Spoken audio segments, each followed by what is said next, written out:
students, welcome to 9th English class. In this video, we are going to see the 5th supplementary, Little Cyclone, the story of a grizzly cub, written by William Temple Hornaday. This story is about a grizzly cub which faced challenges with lot of courage. Now read the story about a young bear cub that bravely fended off a possible attack from much bigger and ferocious fellow animals in a zoological park. Willpower and self-confidence triumph over brute strength. இங்கே ஒரு கரடிக்குட்டியை பற்றிய கதையை படியுங்கள். இந்த கரடிக்குட்டியானது ஒரு கூண்டில் இருந்த மிகப்பெரிய கொடிய சம மிருகங்களின் தாக்குதலில் இருந்து துணிச்சலுடன் தன்னை பாதுகாத்துக் கொண்டது. மன உறுதியும் தன் நம்பிக்கையும் கொண்டவர்களால் மிருக பலத்தையும் வெல்ல முடியும். We find little kids hugging their teddies and not parting from them even when they sleep. Perhaps the warm and furry appearance of the bear attracts them and offers them comfort.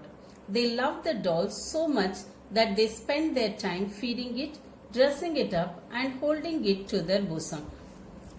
சிறு குழந்தைகள் தங்கள் கரடி பொம்மைகளை கட்டி அணைத்துக் கொள்வதையும் தூங்கும் போது கூட அவற்றை விட்டு பிரியாமல் இருப்பதையும் நாம் பார்த்திருப்போம். ஒருவேளை கரடியின் வெதுவெதுப்பான மயிரடர்ந்த தோற்றம் அவர்களை கவர்கிறது, அவர்களுக்கு இதமளிக்கிறது. அவர்களுக்கு இந்த பொம்மைகள் அவ்வளவு பிடிக்கும். எனவே அதற்கு உணவூட்டுவதிலும் ஆடை அணிவிப்பதிலும் மார்போடு அணைத்துக் கொள்வதிலும் அவர்கள் அதிக நேரம் செலவழிக்கிறார்கள். Little kids cry when they are separated from their mothers. Mothers too would not allow their children to be taken away from them.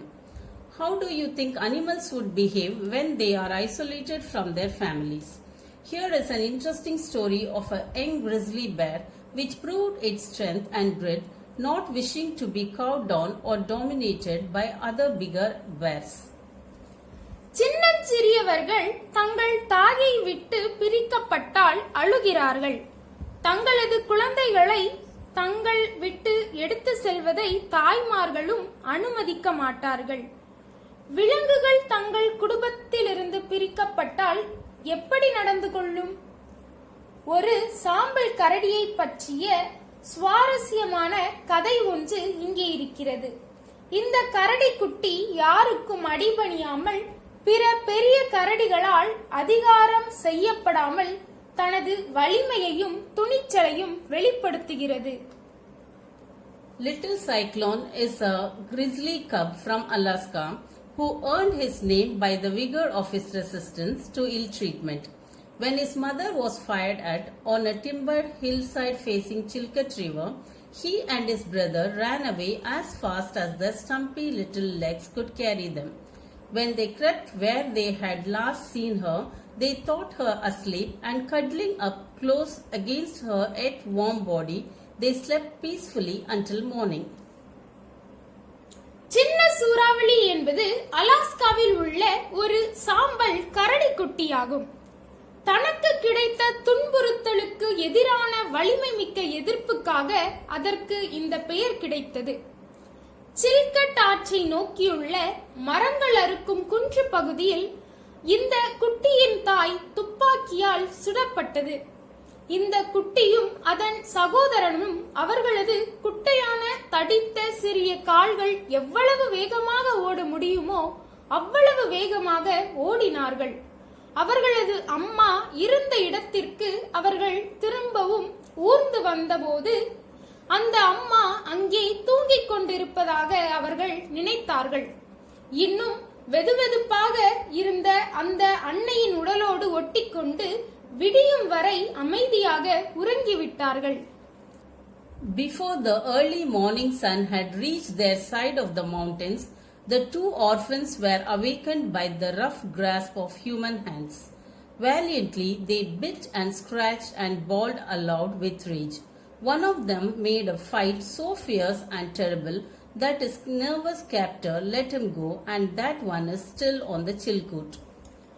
காலை கதிரவனின் ஒளி அவர்கள் இருந்த மலைப்பகுதியை அடையும் முன் அந்த 2 அனாதை குழந்தைகளும் மனித கரங்களின் கரடு முருடான இறுக்கிய பிடிப்பால் எழுப்பப்பட்டார்கள்.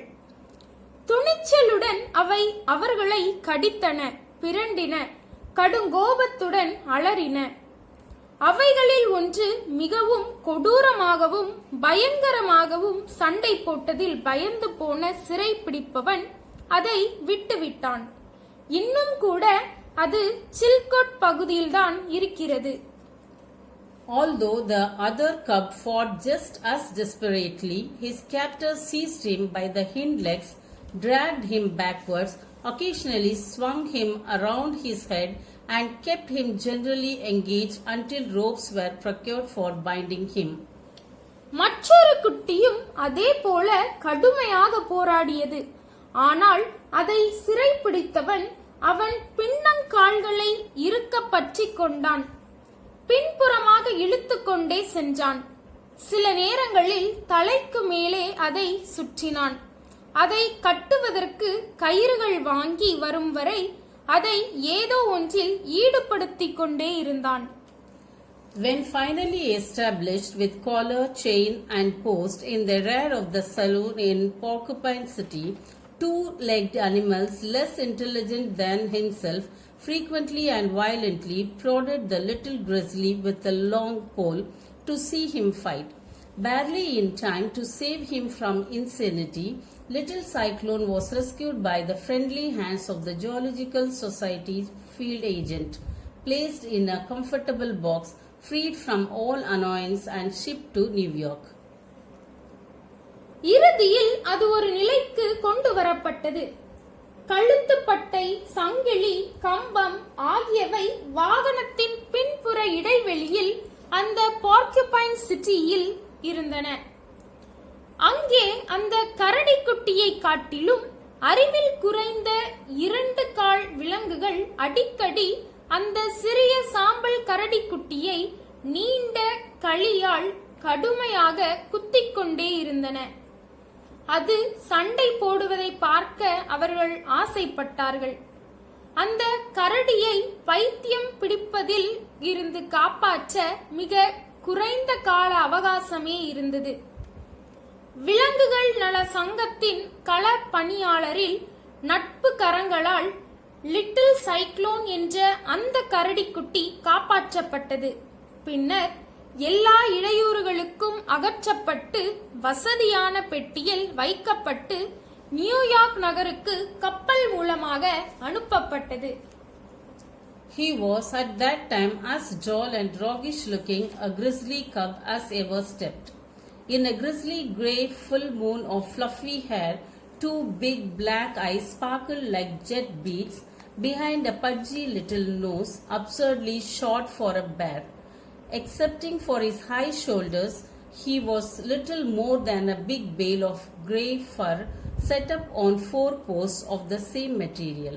But his claws were formidable and he had the true grizzly spirit.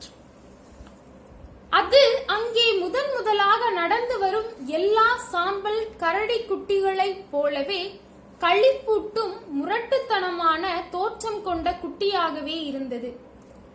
சாம்பல் நிற மென்மயிர் அடர்ந்த முழு நிலவு போன்ற அதன் முகத்தில் 2 பெரிய கருநிற கண்கள் கருமணிகள் போல பளபளத்தன.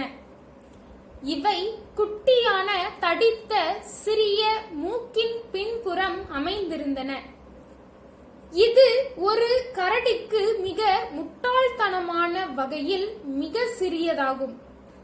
அதனுடைய உயரமான தோள் பட்டைகளை தவிர்த்து அது ஒரு சாம்பல் மயிர் அடர்ந்த பெரியதான அதே மயிரால் ஆகிய 4 தூண்கள் மீது அமைக்கப்பட்டது போல் இருந்தது. அதனுடைய நகங்கள் முதல் அச்சமூட்ட கூடியதாக இருந்தன. அதற்கு சாம்பல் கரடிக்கே உரியதான துணிச்சல் இருந்தது. The bear's nursery at the New York Zoological Park is a big yard with a shade tree, a tree to climb, a swimming pool, 3 sleeping dens and a rock cliff. It never contains fewer than 6 cubs and sometimes 8. New York விலங்கு பூங்காவில் உள்ள கரடிக்குட்டி காப்பகம் ஒரு பெரிய முற்றமாகும். அங்கே நிழல் தரும் மரமும், ஏறுவதற்கு ஒரு மரமும், நீச்சல் குளமும், தூங்குவதற்கேற்ற 3 குகைகளும், பாறை உச்சியும் இருந்தன.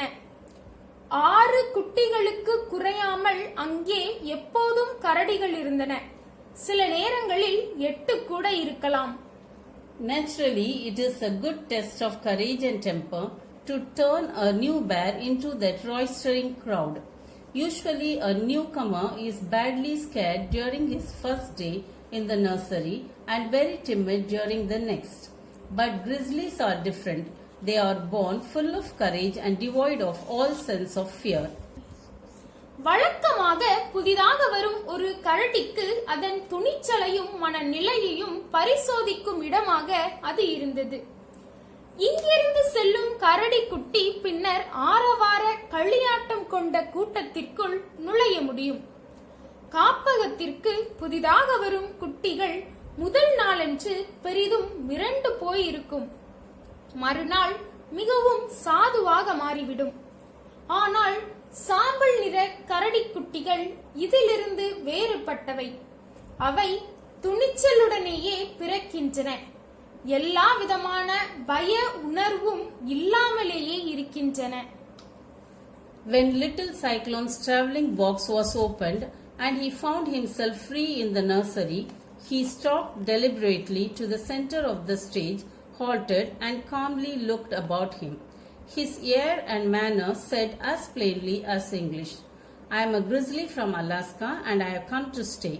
If any of you fellows think there is anything coming to you from me, come and take it."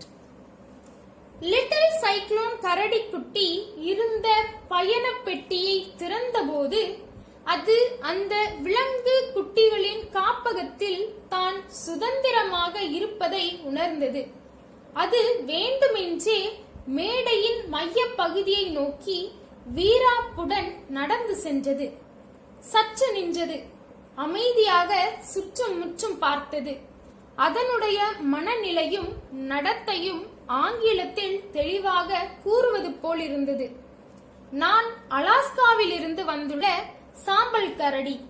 இங்கே தங்க வந்திருக்கிறேன். என்னிடமிருந்து ஏதாவது உங்களுக்கு கிடைக்கும் என நீங்கள் யாரும் நினைத்தால் இங்கே வாருங்கள். வந்து வாங்கிக் கொள்ளுங்கள். Littles are a very saucy but good-natured European brown bear cub walked up and aimed a sample blow at Cyclone's left ear. Quick as a flash outshot Cyclone's right palm as only a grizzly can strike, and caught the would-be hazer on the side of the head. Amazed and confounded, Czar fled in wild haste. Little sir என்பது ஒரு துடுக்குத்தனமான ஆனால் நல்ல குணம் கொண்ட ஐரோப்பிய பழுப்பு கரடியாகும். அது அங்கே நடந்து வந்த சைக்ளோன் கரடிக்குட்டியின் இடது காதை குறிவைத்து மாதிரிக்கு அடி ஒன்று கொடுத்தது. பளிச்சென்று மின்னல் போல் சைக்ளோனின் வலது பாதம் வெளிவந்து அடி ஒன்றுக்கு பதில் கொடுத்தது. இத்தகைய அடியை சாம்பல் கரடி மட்டுமே கொடுக்க முடியும். அது தன்னை துன்புறுத்த வந்த அந்த விலங்கின் தலையை பக்கவாட்டில் பற்றியது. வியப்படைந்து குழம்பி போன ஜார் கரடி குட்டி கண்மூடித்தனமான வேகத்தில் அங்கிருந்து தப்பி ஓடியது. Next in order, a black bear cub twice the size of Cyclone made a pass at the newcomer, and he too received so fierce a countercharge that he ignominiously quit the field and scrambled to the top of the cliff. வரிசையில் அடுத்ததாக கருப்பு கரடி குட்டி சைக்ளோனை விட 2 மடங்கு அளவு பெரியதாக இருந்த அது புது வரவை எதிர்த்து நின்றது.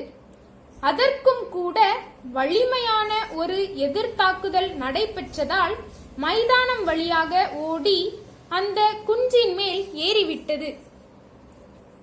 Cyclone conscientiously met every attack, real or feint, that was made upon him. In less than an hour, it was understood by every bear in the nursery that queer-looking grey fellow with the broad head and short nose could strike quick and hard, and that he could fight any other bear on 3 seconds' notice. உண்மையான தாக்குதலோ போலியான ஒன்றோ, cyclone ஒவ்வொரு தாக்குதலையும் கவனமாகவும் சாமர்த்தியமாகவும் எதிர்கொண்டது. அந்த விலங்கு குட்டிகளின் காப்பகத்தில் இந்த விசித்திரமான தோற்றம் கொண்ட அகன்ற தலையும் குட்டை மூக்கும் கொண்ட சாம்பல் நிறத்தவன் யாரையும் வேகமாகவும் பலமாகவும் அடிக்கக்கூடியவன் என்று 1 மணி நேரத்திற்குள் அனைத்து விலங்குகளுக்கும் புரிந்துவிட்டது. அத்துடன் 3 நிமிட நேரத்தில் அது எந்த கரடியையும் தாக்கும் திறன் கொண்டது எனவும் புரிந்து கொண்டது. From that time on, Cyclone's position has been assured. He is treated with the respect that a good forearm inspires. But being really a fine-spirited, dignified little grizzly, he attacks no one and never has had a fight. அதிலிருந்து சைக்ளோனின் இடம் உறுதிப்படுத்தப்பட்டது. வலிமை மிக்க முன்னங்கை எவ்வளவு மரியாதையை தோற்றுவிக்க முடியுமோ அவ்வளவு மரியாதையை பெற்றுக்கொண்டது. ஆனால் நல்ல சிறப்பியல்பும் மேன்மையும் கொண்ட சாம்பல் கரடியாக இருந்ததால் அது வழியே சென்று பிற விலங்குகளை தாக்குவதில்லை, யாருடனும் வம்பு சண்டை போடுவதில்லை. Thanks for watching.